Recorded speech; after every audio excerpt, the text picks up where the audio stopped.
I got accused of stealing my father-in-law's iPad and lost my job. My wife sided with her father and abandoned me. But then the truth came out and everything changed when I discovered she knew all along. This has been eating at me for weeks, and talking to my wife just makes things worse. I am Terry, 28 years old, and I have been married to Judith for 5 years. We have a 3-year-old son named Billy. We met in college and got married after dating for 2 years. Judith comes from a wealthy family. Her father is Robert, who is 62 years old and owns a successful construction business. Her mother is Joan, who is 60, and her younger brother is Jeremy, who is 32. I grew up in a middle-class neighborhood with my mom and my grandmother. My father left when I was young, so it was just the three of us. This background has always been a sore point with Robert. From the beginning, Robert made it clear he did not approve of me. He made comments about my education, my career choices, and the way I spoke. He would say things like my family was not good enough for his daughter, even though Judith and I were happy together. My mother and grandmother came to our wedding, and Robert barely acknowledged them. He spent most of the reception talking about his business deals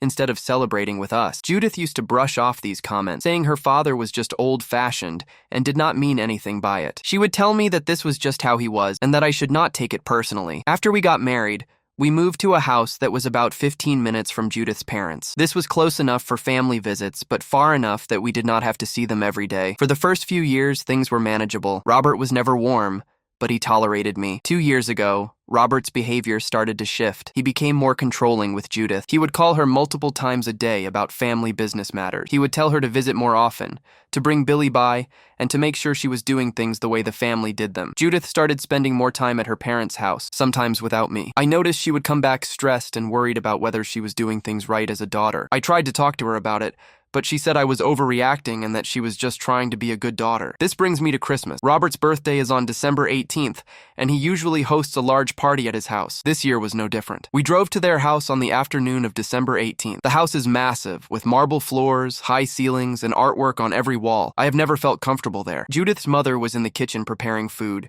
and her brother Jeremy was there with his wife, Diane. Robert was in his study looking at something on his laptop. We arrived around 3 p.m. Judith went to help her mother in the kitchen almost immediately. I took Billy into the living room, and we watched cartoons while we waited for dinner. After about an hour, Robert came down and announced that his iPad was missing. He had left it in the study after checking his email. What happened next was something I did not see coming. Robert walked into the living room where I was sitting with Billy, and he pointed at me. He said I was the only one who had been alone in the house. He said it in front of Judith, her mother, her brother, and his wife. He said I must have taken it. He did not ask if I had seen it. He did not ask nicely if I knew where it was. He accused me directly. I was shocked. I told him I had been in the living room the entire time with Billy, and before that, I was helping Judith's mother in the kitchen. I suggested we look for it together, maybe check his study again, or check if it was somewhere else in the house. He refused. He said his things were always going missing when I was around. He said people from my background probably did not understand the concept of respecting other people's property. Judith tried to calm him down. She said maybe they should just look for it together. He ignored her. He told me to stand up and he wanted to check my pockets and my jacket. I refused. I asked him why he thought I would steal an iPad when I had my own devices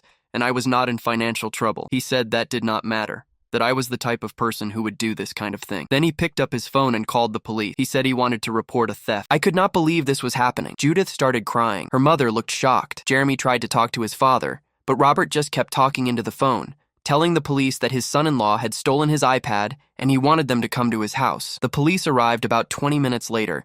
2 officers came in and took statements from everyone. Robert told them I had stolen his iPad. I told them I had not, and that I had been with Billy and Judith's mother the entire time. The officers asked Judith what she had seen. She said she had been in the kitchen most of the time and could not confirm where I was every single moment. That hurt. I had helped her mother chop vegetables and set the table. Judith had seen me doing this, but she did not say so to the police. Instead, she said she was not sure. The officers looked around the study. They looked around the house. They asked more questions. Eventually, they said that without any physical evidence, they could not charge me with anything. They suggested that the iPad might turn up, and that if it did, Robert could call them back. They left. The birthday party was over. We left their house shortly after. Over the next few days, Robert posted on Facebook and Instagram about the theft. He did not use my name directly, but the message was clear. He talked about how people without good family values would steal from others, how certain people were raised without discipline, and how he had always known something was off about his son-in-law. His posts got comments from his friends, some agreeing with him, some asking what had been stolen. 1 week after the party,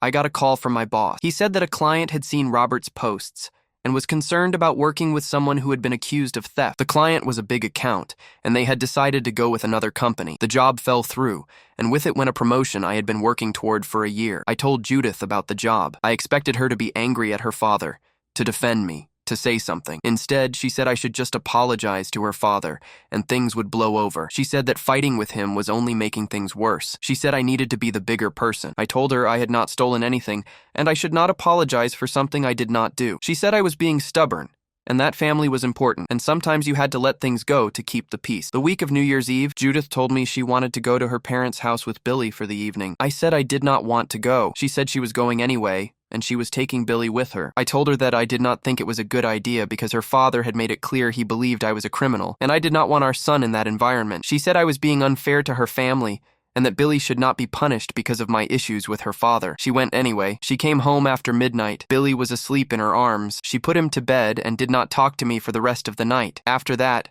things just got colder between us. We were still living in the same house, but we were not really talking anymore. I would try to bring up the situation with her father, and she would shut the conversation down. She would say that I needed to move on and stop bringing it up all the time. I told her that I had lost a job opportunity because of what happened, but she just looked at me and said that was not her fault. One evening in mid-January, I told Judith that I did not want Billy going to her parents' house anymore, unless I was with him. I said that I was not comfortable with him being around someone who had accused me of stealing and was spreading lies about me. She immediately got defensive. She said I was being vindictive and cruel, that I was trying to punish her and keep her son away from his grandparents. She said her father loved Billy and would never hurt him. I said he had hurt me by lying about me in front of everyone, and I was not going to let him do the same to our son. She accused me of being controlling and selfish. She said that every time she tried to maintain her relationship with her family, I made her feel bad about it. She said she was stuck in the middle, but the way she was acting, it felt like she had already chosen a side, and it was not mine. That night, I realized that my marriage was in serious trouble. I had lost my wife somewhere along the way. I did not know when it happened, but she was no longer the woman I had married. The woman I married would have stood up for me. The woman I married would have believed me. But this version of Judith just wanted everything to be smooth and easy, even if it meant throwing me under the bus to do it. I am writing this because I do not know what to do anymore. I have tried talking to her, but she refuses to listen. I have tried compromising, but she keeps siding with her father. I feel like I am alone in this marriage, and my wife has already decided that her family is more important than me. I do not know if this marriage can survive this, but I do not see how it moves forward when my own wife does not believe me. Update 1. It has been 5 weeks since I posted. I was not expecting anyone to care, but people did. People messaged me saying I needed to stand up for myself, that I should consider leaving Judith, and that I was not wrong for protecting my son. Some people told me I was overreacting, but most thought I had handled things badly by forbidding Billy from seeing his grandparents. That made me think. Then something happened that changed everything. Last Tuesday, I got a call from Joan, Judith's mother. She said she needed to talk to me and asked if I could meet her at a coffee shop near my house. I have never been close to Joan, but she has been kinder to me than Robert has ever been. I agreed to meet her. When I got there, she looked tired. She ordered a coffee and sat down. She told me that a few days before Christmas, around December 10th, she had asked her brother-in-law to look at her computer because it was slow. Her brother-in-law has a tech repair business. He had come to the house to fix the computer. Joan said she had noticed that her iPad was not where she usually left it. She had looked for it, but it had not turned up. She assumed she had misplaced it and forgot about it. That iPad and the iPad Robert reported missing were the same model, so she bought a new one. Then last week, her brother-in-law called her and said he had found an iPad in her office when he was returning to fix something else. The iPad was in the drawer under some papers. He said he thought that was what she had been looking for before. Joan went home and checked. It was the iPad that went missing before Christmas. But here is the thing. Robert had already reported his iPad missing. His iPad was not the one that had been missing. His iPad had been found by Jeremy 2 weeks after the party, just sitting on a table in the guest bedroom. Jeremy told Robert they found it, and Robert had acted like nothing happened. He had not told anyone else. He just moved on and acted like the whole incident was over. So what happened is this. Robert's iPad was never actually missing. It was in the guest bedroom the whole time. My accusation was based on an iPad that belonged to Joan, an iPad that had gone missing for legitimate reasons and had nothing to do with me. Joan told me all of this at the coffee shop. She told me she was sorry. She said she should have come forward earlier. She said she had been afraid of her husband, afraid of what he would do if she contradicted him in front of everyone. She said she knew he was wrong, but she had let him get away with it anyway. I did not know what to say. I felt numb. I asked her if Jeremy knew about this too. She said yes, that Jeremy had known from the start that the iPad was not missing. Jeremy had found Robert's iPad and had told Robert where it was, but Jeremy had never said anything to clear my name. I asked Joan if Judith knew. Joan said she was not sure, but she did not think so. She said Judith had asked her a few days after the party if she had seen the iPad, and Joan had told her the truth then. Joan said Judith had seemed confused at first, then upset, but then she had not brought it up again. I went home and asked Judith directly. I asked her if she knew that the iPad was not actually missing, that the whole accusation was based on something that belonged to her mother. Judith did not answer for a long time. Then she said yes, she had found out a few days after the party when her mother told her. She said she thought her father was going to straighten things out and tell everyone it was a misunderstanding. I asked her why she did not tell me. She said she was waiting for her father to handle it. I said her father had not handled anything. Her father had just pretended nothing happened while I lost a job, and my reputation was destroyed on social media. I asked her how she could have known the truth and not told me, how she could have let me take the blame for something I did not do when she knew the truth the whole time. Judith started crying. She said she had made a mistake. She said she thought if she brought it up, it would cause more drama, and she had just wanted things to go back to normal. She said she had hoped her father would say something eventually, and then everything would be fine. I told her that nothing was fine. I told her that her father had accused me of stealing, called the police, and then spread lies about me on social media, all based on an iPad that was never actually missing. And I told her that her mother had shown more concern for me than she had. Judith said she was sorry. But being sorry does not change the fact that she knew the truth and said nothing. Being sorry does not give me back the job I lost. Being sorry does not undo the damage that was done to my reputation. I have been sleeping in the guest room since that conversation. Judith asked me to come back to bed, but I am not ready to do that yet. I do not know if I will ever be ready. I also called Robert and asked him directly what happened with the iPad. He did not answer. He sent me a text that said he was sorry for the mix-up and that he hoped we could move past it. That was it. No explanation of what actually happened. No acknowledgement that he had destroyed my reputation based on a lie. Just a text saying sorry for the mix-up, like he had accidentally double-booked a dinner reservation. Jeremy has not reached out. Neither has Diane. The only person who had the decency to come clean was Joan. I do not know what I am going to do now. My marriage feels like it is on a cliff, and I do not know if it is going to fall or if something is going to pull it back. I know that Judith betrayed my trust by knowing the truth and not telling me. I know that her entire family let me take the blame for something I did not do, and I know that the only person in her family who actually cared about me was her mother, which is pretty sad, considering how little we have ever had in common. Update 2.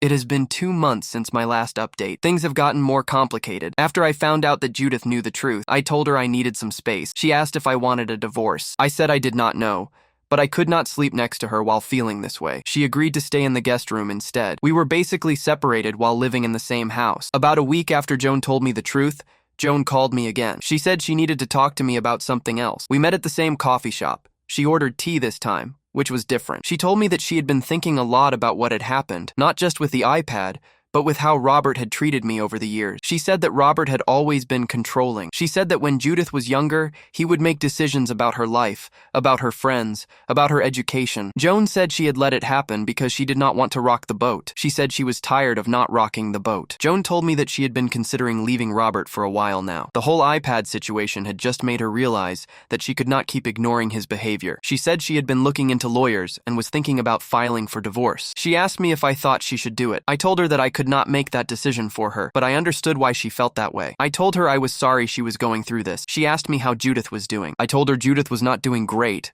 and neither was I. That same week, Jeremy came to my house. This was unexpected. He showed up on a Saturday afternoon while Judith was at the grocery store. I let him in, and he sat on my couch and looked very uncomfortable. Jeremy told me that he wanted to explain his side of things. He said that when the iPad went missing, he had actually found Robert's iPad in the guest bedroom on Christmas morning. He had been looking for something else and had just stumbled upon it. He had brought it to Robert and told him where it was. Robert had taken it and had not said anything more about it. Jeremy said he had assumed that Robert would tell everyone that he had found the iPad and that everything was fine. Jeremy said he did not realize his father was going to keep accusing me and pretend that nothing had happened. I asked Jeremy why he had not said something at the time. He said he was tired of getting involved in family drama. He said that Robert did not like being contradicted, and Jeremy had learned a long time ago that it was easier to just let things happen and not get in the middle. He said he regretted that decision now. Jeremy told me that he had talked to his mother about filing for divorce. He said that he supported her decision and that he thought it was time for her to stand up for herself. He said he also thought Judith needed to take some responsibility for what happened, that she could not just blame Robert for everything. I asked if he had told any of this to Judith. He said no. He wanted to tell me first, because he thought I should know what was going on with his family. He said the situation with me had made him realize that his father was not someone he wanted to be like. After Jeremy left, I felt strange. Part of me appreciated that he had come and explained himself. Part of me felt like his explanation did not really change anything. He had still remained silent when I was being accused. But I also recognized that this was probably hard for him to come do, and that meant something. A few days later, Judith asked to talk to me. She said she had been thinking about what I said about her knowing the truth and not telling me. She said she had also talked to her mother about the divorce. She said that seeing her mother decide to leave had made her realize something. She said that she had been so focused on keeping the peace with her father that she had forgotten what it meant to be married to me. She said that she had made a choice to believe her father over me, and then she had made a choice to keep the truth hidden from me. She said those were both her choices, and she was taking responsibility for them. Judith said she wanted to try to fix things between us. She said she did not want to lose her marriage. She also said that she needed some time to figure out her relationship with her father. She said she did not know if she could ever trust him the same way again, now that she knew what he had done. I asked her what made her change her mind. She said it was seeing her mother be brave enough to leave and seeing Jeremy be honest with me about what had happened. She said she realized that she could have been brave too, but instead, she had been a coward. I asked her if she was willing to go to a counselor together. Judith said yes, she would do that. She said she understood if I was not ready to forgive her yet, but she wanted to try. Over the next few weeks, we started going to see someone. I do not want to get into the details about what we discussed, but I will say that Judith started being honest about her childhood and how her father had made her afraid of making him angry. She started understanding why she had defaulted to keeping the peace instead of standing up for me. As for my job, I reached out to the client who had dropped us. I told them what had actually happened with the iPad situation. I explained that the accusation had been based on a misunderstanding, and that I had been cleared. The client said they would consider giving us another chance. It took another month of discussions, but they eventually agreed to work with my company again. The job promotion did not come through, but I did get back to where I was before. That was something at least. Robert did not acknowledge any of this. He did not apologize to me. He did not reach out. He just went quiet. I found out later that he had asked Judith and Jeremy not to bring their families to his house for a while because he needed some time. Joan had moved out by then and had filed the divorce papers. The house that had always seemed so perfect and so controlled was starting to fall apart. Update 3. It is now 8 months after my original post. Things have changed in ways I did not expect. Judith and I have been going to counseling regularly. We still have hard conversations, but they are conversations instead of me talking to a wall. She has taken responsibility for her actions, and I have tried to understand why she made the choices she did. It is not perfect, but it is better than before. Joan officially divorced Robert 4 months ago. She kept the house, and she has been doing okay. She still asks about me and Billy when she talks to Judith. She apologized to me in person a few months back, and I told her that I appreciated her coming clean about the iPad, even if it took a while. Jeremy has kept his distance from his father as well. He told Judith that he and his father had a conversation about what happened, and Robert refused to acknowledge that he had done anything wrong. Robert told Jeremy that I must have put his mother up to the divorce to get revenge. Jeremy said that was ridiculous and that his father needed to take responsibility. They have not spoken much since that conversation. Robert started dating someone new last month. Judith found out through mutual acquaintances. She did not say much about it, but I could tell it bothered her. She told me that she was grieving the father she thought she had, even though the real him had been there all along. For a while, Judith tried to maintain some kind of relationship with Robert. She would call him occasionally, and he would be civil but distant. He asked about Billy a few times, but only in a way that seemed obligatory. After a couple of months of that,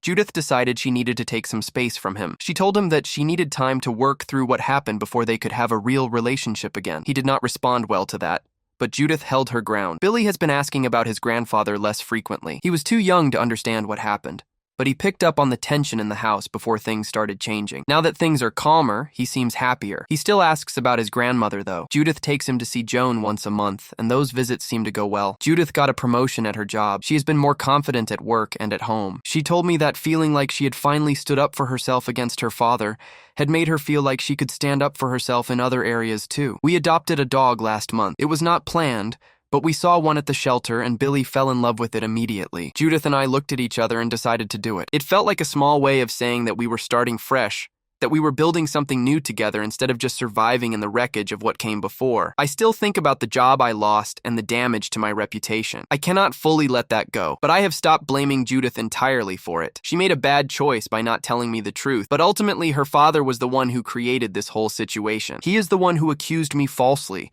and spread lies about me on social media. He is the one who refused to take responsibility for any of it. The distance between us and Robert is not something I planned, and it is not something I am trying to make happen. It is just what has resulted from his actions and his refusal to acknowledge them. Judith chose to keep her distance as a way of protecting herself, and I support that decision. I do not need him to apologize to me anymore. That is not going to happen, and I have stopped waiting for it. Things between Judith and me are not back to where they were before. That version of our relationship is gone, but we are building something new. We communicate better. We listen to each other. We do not let problems sit in the background and fester. I am not going to say everything is great now, or that we are some kind of example of a happy marriage. We still have moments where we do not get along. We still have to work through things, but we are working through them together instead of pulling away from each other. The last thing I want to mention is that I have started spending more time with my mother and my grandmother. For years, I kept them somewhat at a distance because Judith's family made me feel like I should be embarrassed by my background. Now I realize how stupid that was. My mother and my grandmother have always been there for me,